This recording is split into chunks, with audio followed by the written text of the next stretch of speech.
Goodness. Okay.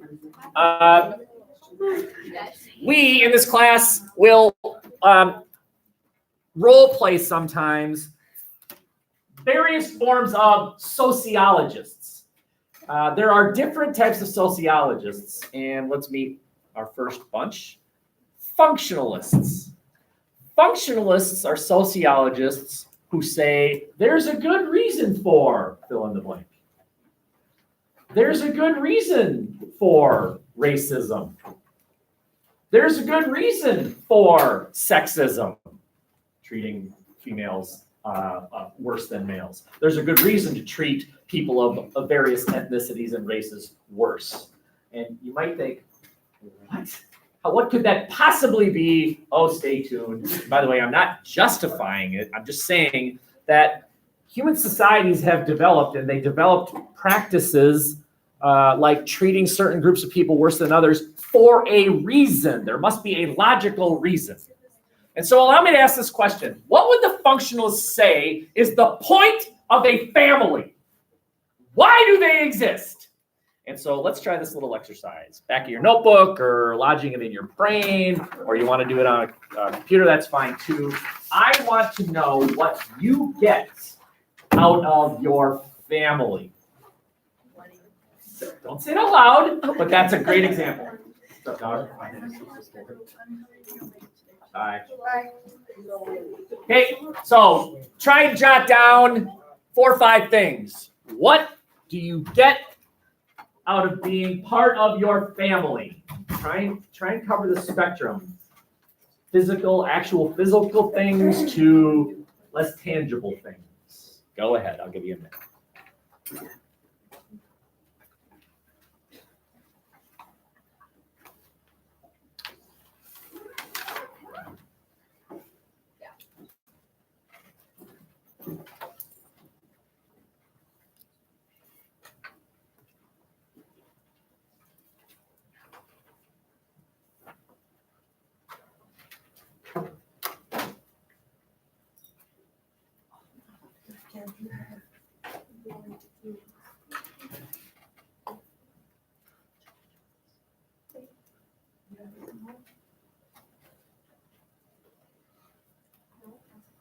You should never be doing this.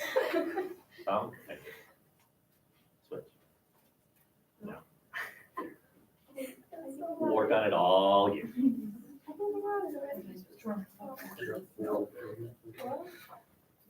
10 seconds.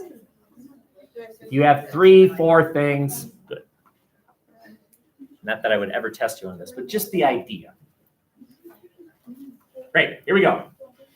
Now, we can get out Mr. Talkie Bear, and you can only talk when you have Mr. Talkie Bear in your hands, or we can just say it.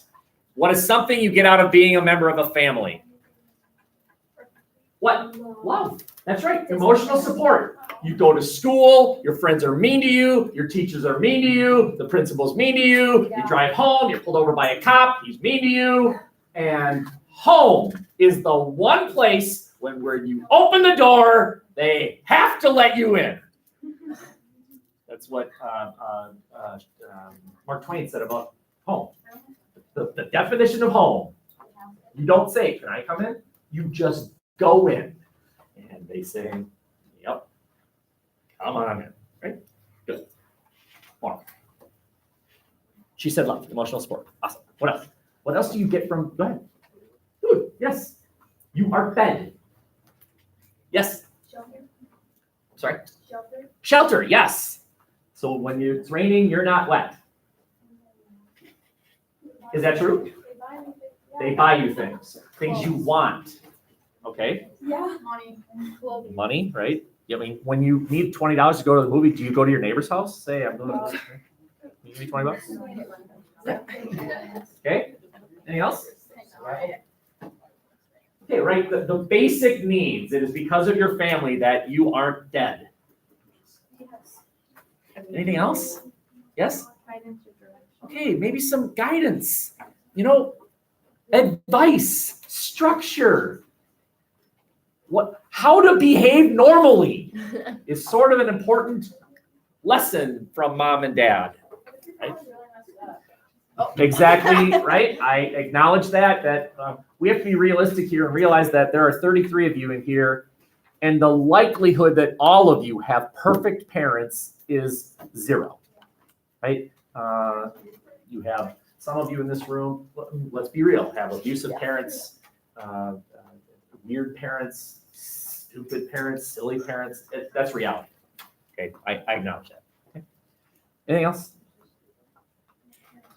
The point here is that a functionalist will say that about anything. Later on in this class, we're going to get to criminal behavior. There's a good reason criminals act the way they do.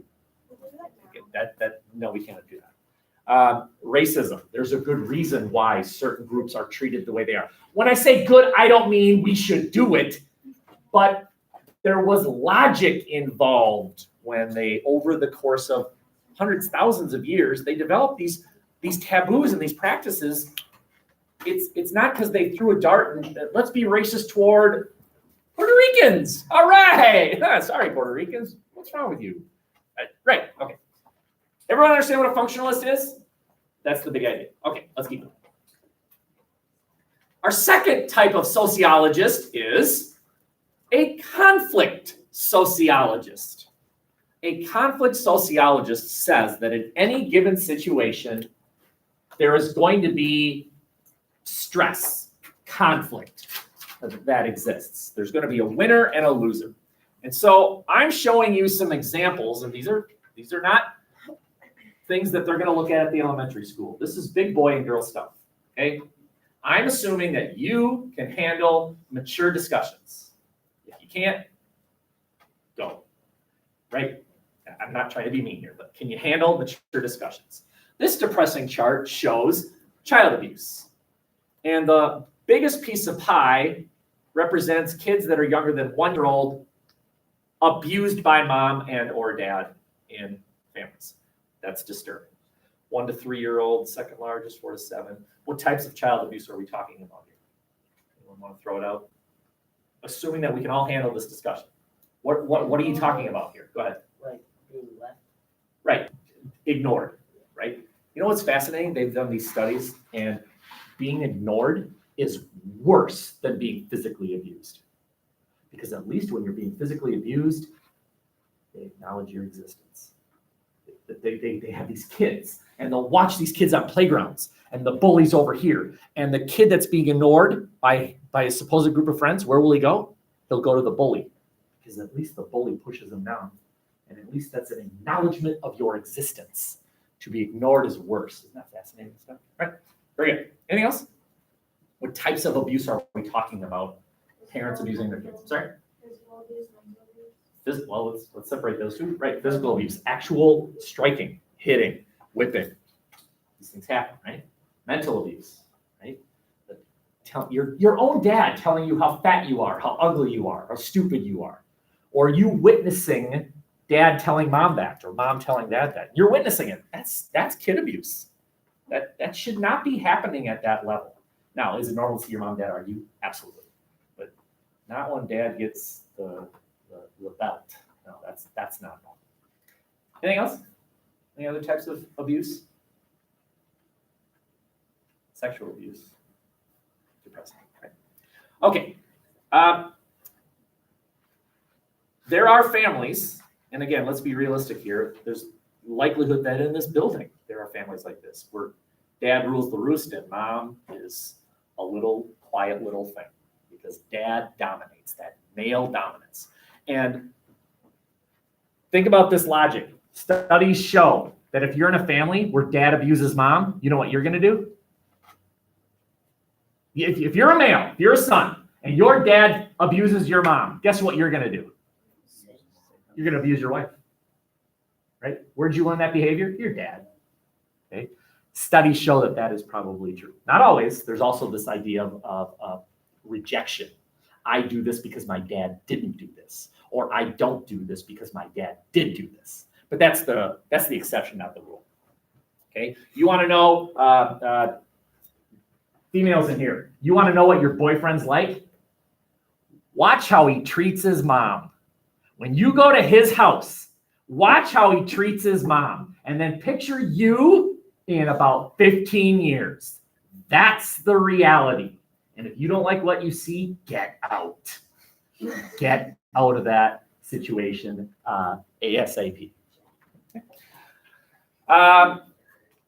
If you have racist beliefs, guess what I can predict about your parents? Yeah, they have those same views. If you are generally conservative, if you think Trump's the greatest thing ever, I bet your dad does. If you think Trump is a disaster, I bet your mom does too. Okay? Not that you're clones of your parents, but there's a fairly large overlap of attitudes from parent to children. Okay? I know this is depressing, but you are more likely to be murdered by someone you know than a stranger. Almost all murders, this is true, almost all murders are by some uncle or by dad. He got home and he's sick of the old lady yelling at him. So just shut up. The likelihood that you're going to be murdered in some back alley by some stranger who wants your money is just doesn't happen, right? It's on TV. It just doesn't happen as often as the in-family thing, right? The number one cause of murder is husband murdering wife. That's number one. Okay, followed by a suicide shortly after. Great. Here's a fun word, incest, right? Incest can only happen within families. If it's not in a family, it's not incest, right? That's gross. And then number 5, again, let's think about the reality here, right? Number 5, just think about this school. The privileged, who are those people in the school? And I've heard this, whether or not you believe this is true, but I've heard it zillions of times. Oh, of course she's the starting player on the volleyball team. Look at her last name. Oh, of course they're in the play. They're the rich kid. Does this sound like something? Whether you believe it or not, has this been something you've ever heard? Of course she's. Okay. Any questions here? So a conflict theorist is a bit different from a functionalist. A functionalist says there's a good reason for it. A conflict theorist says there's a lot of losers in any situation. I don't mean losers and you're such a loser. I mean not a winner. People who are victims of incest aren't winning. They're not winning this game of life. There you are. Yep, come on. Okay. Let's try one more and then shift gears. I want you to look at all of these roles. These are typical roles in a family. Right? Are you the scapegoat? Is everything your fault? When the kitchen's a mess, does dad find you and say, why didn't you clean up the kitchen? And you're like, because I didn't make the mess. It's still your fault? Is that you? Are you the victim? Are you the victim? Poor you, poor you. Yeah, you're the victim. Is that you? Are you the hero? Are you the family hero? Are you the one kid who studies while your brothers and sisters are off playing games or outside? Are you the hero? Is that you? Are you the lost child? As soon as you go home tonight, are you going to go to your room and shut the door and then put on the earphones and play music? And then later on, you'll hear this slight, and it's your dad calling you for dinner or something like that, right? Is that you? Are you the lost child? Are you the mascot? This is Noah in my family, the mascot. He wants everyone to play that family game. Come on, everyone, let's play Risk. Right? He's the binder. Are you the binder in your family? Is that you? Right? Just some things to think about. Who are you in your family? The reason I'm pointing this out is because there's another type of sociologist, the interactionist. The interactionist sociologist takes any two criteria and studies the relationship. Think about this, right? So let's take a minute and think about this. How many of you have brothers or sisters? Okay. So let's write down same piece of paper where you were reflecting before. Let's try this other thing. Every once in a while in here, by the way, we'll reflect. And sometimes I'll collect these and sometimes I won't. Nobody in this room will see this stuff. Okay? The other thing I want to say is before we continue this little exercise is this is Las Vegas. This room is Vegas. You know what I mean? What happens in here stays in here. The last thing I want is to overhear two of you in the lunchroom saying, "Did you hear what Johnny said?" and laughing about something that happened in here. Okay, let's create a culture of trust. Hi. Hi, I think my schedule's messed up because it says I'm scheduled in here, but I don't think I am. That's a weird problem. So are you gonna stay? I don't have you any other time today, so. So you're gonna stay? I'll stay. Okay. Join us. Right. So now there are a few exceptions. If one of you raises your hand and tells me about how you were the victim of some fairly serious thing, please know that I am going to forward that information because I like my job. I'm not going to get fired because I failed to fulfill my responsibility. I'm a mandatory reporter. You tell me something. If you write something down and I collect it and I'm reading it like, wow, and not in a good way, I am going to forward that information. Okay, having said that, will you please write down everyone in your family's name, right? Column 1, everyone in your family. Everyone in your family. Now, immediate family, unless they live with you, which is possible, okay? Right? Do you live with mom? Mom. Do you live with dad? Dad. Brothers, sisters, dog, not dog. If they don't live with you, you don't need to write their name down. Just in your house. Who is in your house? And now what I want you to do is think about each one of them the way an interactionist would. I want you to think about the relationship that you have with each one of them. And you can make it as basic as happy face, straight mouth face, sad face. Right? Do you have a good relationship with older brother? Do you actually talk to each other? I have a son and a daughter. I don't think they talk to each other. Not that they hate each other, they're just in different worlds. Right? Everybody in your family, what's the relationship like? But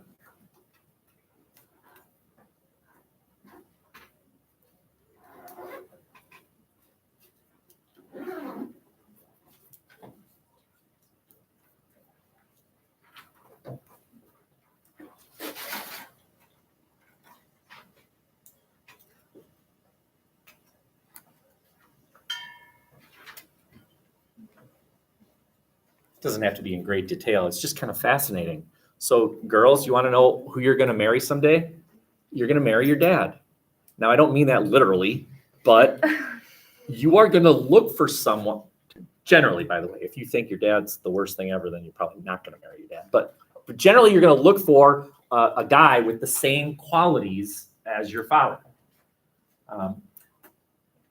Hey, girls, you want to know how you're going to treat your daughter someday? How does your mother treat you? How's that relationship? And again, you might think there's no way, or you might be thinking, awesome, she's my best friend, whatever. Okay? It's just a fairly accurate, not 100% accurate, but a fairly accurate predictor of relationships. That's what an interactionist does. An interactionist takes two criteria and says, what's the relationship here? What's it like? Again, thinking about this, interactionist would say that you will have attitudes about race because of your relationship with your father. Whatever your father's, guys, whatever your relationship with your father's attitude about race, that will be, you perpetuate these attitudes. It's not always true, but a lot of times it's true. Okay, last slide, and then we're going to shift gears here. Here's something that maybe you've never thought of, or maybe you have. So let's think about who your mate is going to be someday. Isn't that a lovely thing to think about? Your mate, right? You call it mate. Mate, I know, but this is sociology, right? So we have to be scientific. So we're going to learn about two terms here: exogamous and endogamous. Exogamous, endogamous. Just make a bold prediction about what you think is going to end up happening with you. Are you going to end up with a mate that is an endogamous relationship? Will you end up with someone like you? Like you. Now, what do I mean by that? Race? Religion? Think about if you are a religious person. Is it important to you that you end up with someone who is of the same religious beliefs as you? Or maybe for you, it's like, who cares? Okay. One interesting thing about that criteria, by the way, religion, it has become less and less important with passing generations. Anyone know what I mean by that? Well, yeah, if you weren't Catholic in the 1400s, you couldn't marry people. Yeah, that's right. Let's get a little bit more recent than that. It's more like your grandparents. Man, for your grandparents, not all, but for your grandparents, if you're Catholic, you better marry a Catholic. If you're Jewish, you better marry someone who's also Jewish. Less and less common. Your generation is less likely for that to matter than my generation. My generation, it was less likely to matter than my parents' generation. But, I mean, if you're Hispanic, is it important that you marry someone who's Hispanic? If you're Black, are you going to marry someone who's Black? Does that matter to you? And what we're going to play with later on in this class, as far as like race is concerned, is let's say that you do end up marrying someone who is of a different race than you. Are there hurdles that you're going to have to deal with when you're raising your kids about that kid's culture? Right? Let's say if you're white and you marry someone Black, is that kid Black? And what I mean is beyond the skin color, the culture, the values. These are things that are going to make sense later. So endogamy, you marry someone within your same group. Maybe it's ethnicity, maybe it's religious, maybe it's a social group. You going to marry an American? You're an American. Most of you are Americans. You're all Americans. We're all Americans here. Does that matter? What if you end up going abroad and you meet that guy and he talks Australian, so he's so cute? Exogamy is when you break outside of the group. You're Black, but you marry someone who's white. You're Catholic, but you marry someone who's atheist. Race, religion, you break the mold. And I'm telling you this, that endogamy is decreasing and exogamy is increasing. As American generations, as we become more mutts, you know what I mean? Americans are mutts. We are mutts. We are the most diverse nation on earth. Do you know who this is interesting, the least diverse nation on earth? Everyone in this country is that ethnicity, is Japan. Almost 100% of people who live in Japan are Japanese. And you might think, well, yeah, but how many of you are Irish? Aren't you an American? Well, which is it? Are you Irish or American? You're both. What's the difference? How can you be both? Are you an American or are you Irish? How many of you are German? Raise your hand if you're German. I thought you said you were American. I don't get it. I do get it. Do you get it? Do you get it? Explain. It's from where you're from. Yeah, okay, exactly, right? America is where you live. It's your nationality, but there's also this thing called your ethnicity. You are ethnically German. You are nationally American. Okay, raise your hand if you're Catholic. Protestant, any idea? Okay, raise your hand if you're Catholic. I thought you said you were American. Are you an American or are you Catholic? Both? Wait a minute. Are you telling me that there's 3 ways to identify you? Your ethnic identity, your national identity, and your religious identity? So me, for example, now let's not use me. Let's use you. You are nationally American, ethnically Chinese, and religiously Catholic. Look at that. You're all 3. Okay. What would be interesting is in 10 years, will you be, let's say you're married in 10 years, will you be married to a Chinese American Catholic? If that happens, you are in an endemic relationship. If not, you're breaking the mold. Okay. Fascinating stuff. Any questions? That's enough. You can put all those notes away. Let's get out the documents for the pledge. Right? I forgot to do that. I was on the phone all night on my side. So I was on the phone all night last night. Ew. That's disgusting. Anyone else need a new one? I've got a few copies. My nose is going. Anyone else? You need a new one? My bag is not cracked. But They're also on the website. So, okay, I need you to make the headings of this chart. 7 columns: document, speaker, credibility, yes or no, quote, reason, and historical/hypothetical example. Get a notebook, landscape it, and write these 7 columns going across. 1, 2, 3, 4, 5, 6, 7. Don't worry about perfection. You don't need a ruler. Who cares if you're not quite right?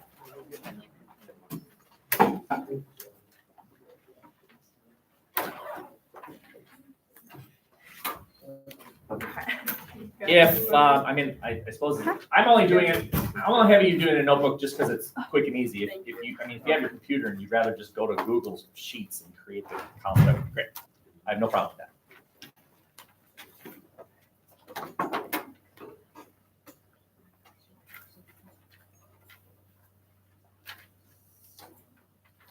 How many of you this morning stood and said the pledge?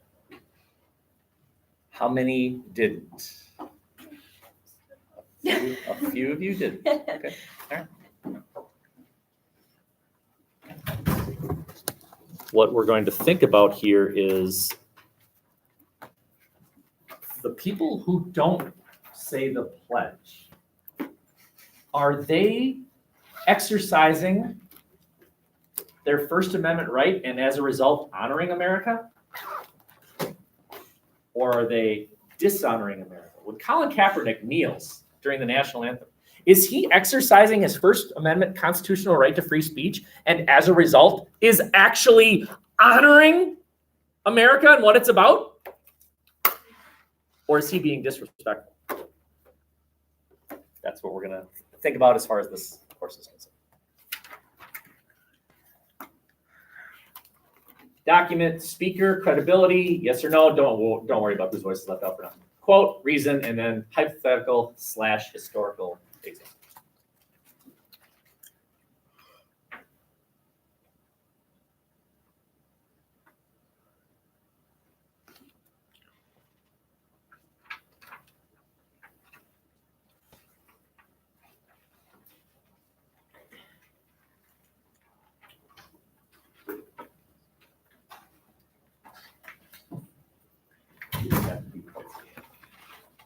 I mean, that's fine. Don't worry about if it's messy.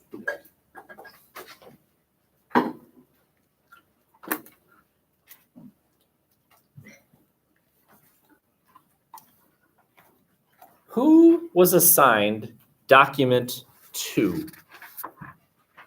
Okay, good. Everyone have this piece of paper out? You need it? Okay. So what I'm going to do is I'm just going to start asking those people who read the document. I'm just going to start asking you pretty simple, straightforward questions, and then we'll see if we can sort of fill out this chart here. So document 2, those of you who read it, document 2. Which document is document 2? 2. Document 2 is document 2. Put a 2 there. Under the word document, write the number 2. You can do it. Write the number 2. Very good. I will show everyone what you did. Look, she wrote a 2. Perfect. Your writing is extraordinarily neat. Okay. Who is the speaker of document 2? Barack Obama. Just his name, please. If you write President Obama, no. Just write name. Barack Obama. My next question, Jack already answered, and that is, who is Barack Obama? Previous president, or if you go with what the document says here, 44th president of the United States. That is the person's credibility. Wait, which one's yes and which one's no? Because yes, I do think it should be removed, or yes, I do think it should stay. What's the question? Where does it say that? At the top. Oh, Now, I'm going to tell you something. I'm going to tell you that Gene Corbett Yes, that Jean Corbett believes that the words under God should be removed. Jean Corbett. She's my neighbor. Isn't it? Yeah. Now, later on today, what I'm going to do is that I'm going to add document 11 from Jean Corbett saying F yeah. That's her quote. And next time I teach this class, I'm going to have them quote from Jean Corbett, my neighbor. So, what do you think about that, Soren? What do you think about that? She lacks credibility. She's also insane. I'll tell you more about my neighbor in future classes. My favorite story about my neighbor. I can't hold back. It's my favorite. I'm mowing the lawn this past summer. Jack's already heard this story. And Soren's already heard it. So I'm mowing my lawn, right? Push mower. I'm going around and around. Meanwhile, my neighbor and his family, the crazy ones, they're having a bonfire in the middle of the day. That's fairly normal. No big deal. All right. I go around one more time. They're now all in the house, but the bonfire is raging. I mean, it's raging. Yeah, it's a little weird. Maybe they just went to the bathroom or something. I go around the house. No one's here. The fire's it's pretty windy. It's getting huge. I go around again. Their yard is now on fire. Their yard's on fire, right? I go around again. Now about half their yard is on fire. And I'm standing there with the lawnmower like, okay. So I let go of the lawnmower and it dies. And I go to their front door and I ring the doorbell. And of course, he opens the door. Of course, you can picture how he looks, right?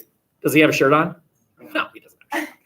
Right? And he's got a cigarette hanging like this, and I said, your yard's on fire. And then I would turn around and walked away. And about 2 minutes later, he's out there with the garden hose. That's how they roll. Anyway, Jean Corbett lacks credibility. We need credibility. And being president of the United States gives you credibility. That is what makes it so that other people should listen to your opinion. All of you have opinions. I have an opinion. You all have opinions. But some people have experiences in their life which give them a little bit more of a reason to be listened to than others. And I would say being president qualifies you for being listened to. Okay, continuing on. Allow me to read the document, and then I will ask you some more questions. So remember now, this is Obama. All right, my Obama impression. Sense of proportion should also guide those. I can't do it. I'll just read it. All right, a sense of proportion should also guide those who police the boundaries between church and state. Not every mention of God in public is a breach to the wall of separation. Context matters. It is doubtful that children reciting the Pledge of Allegiance feel oppressed or brainwashed as a consequence of muttering the phrase, under God, I didn't. Okay. Does Barack Obama, those of you who read this document, does Barack Obama believe the words under God should be removed or not? Yes, they should be removed, or no, they should be left alone. Leave them alone. So, no. No. As in, should the words be removed? No. Leave them alone. Ready? Why? Why? Why should they be left alone? And don't quote it. Don't say, because, and say the exact same words that Obama said. Thank you, Obama. You need to, ready? Say the same thing without saying the same thing.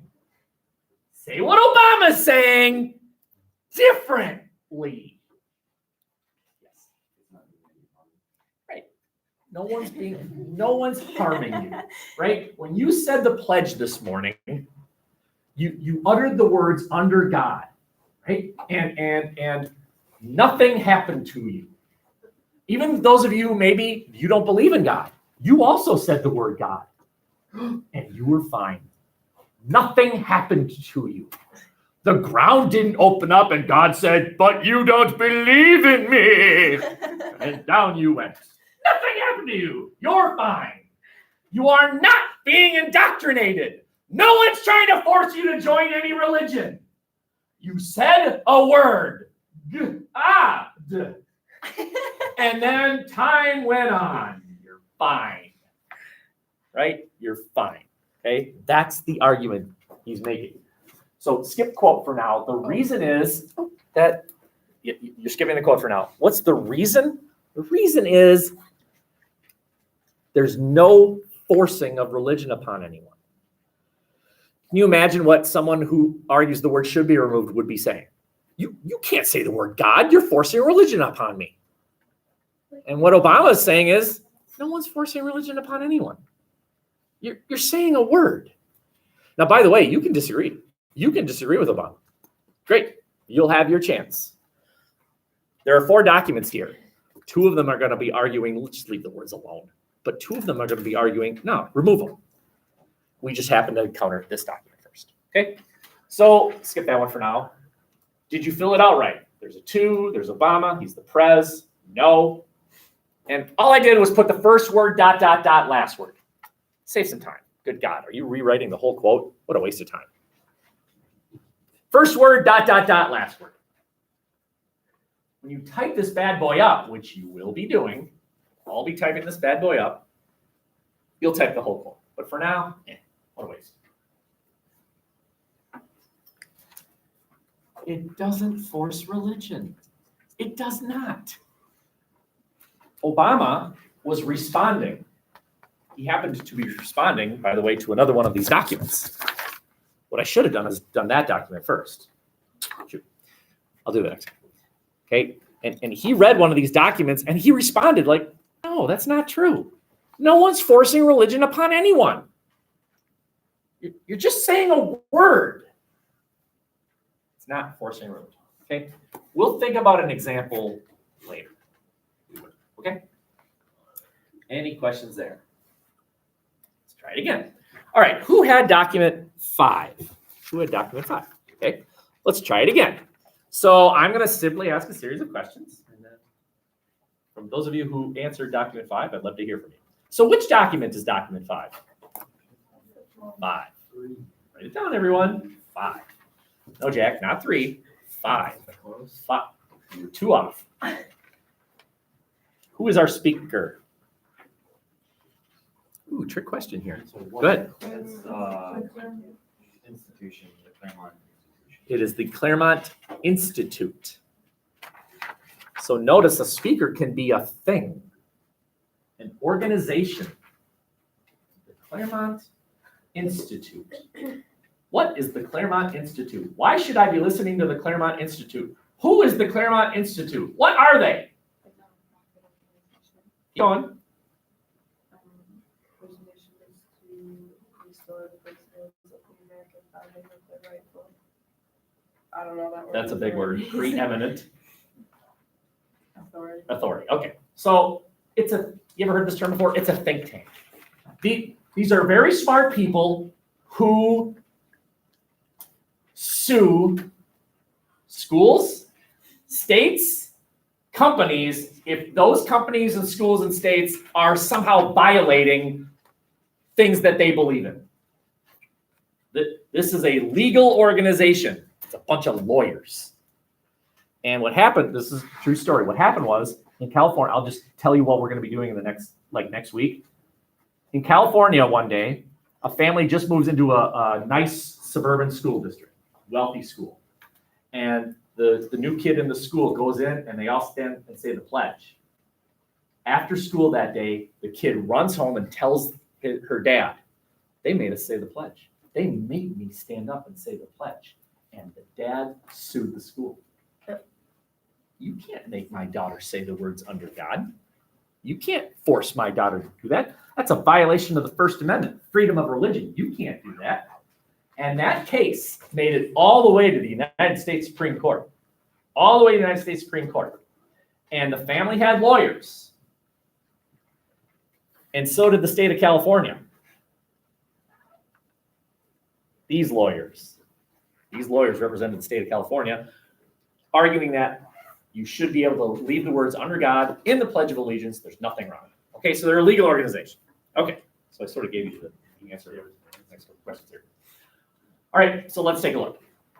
I'll read it and then ask you some questions. The addition of the words under God to the pledge and the school district, that's the school district I was just talking about, the school district's policy and practice of teacher-led recitation of the pledge do not violate the establishment clause.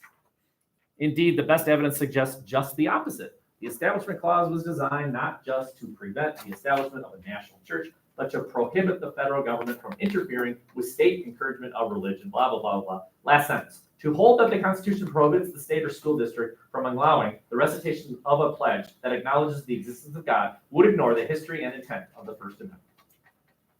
Okay. Could you figure that out? Those of you who were kind of listening here. Should we remove the words or not? No, leave them alone. Why? Why leave them alone? Why? Doesn't it violate the First Amendment?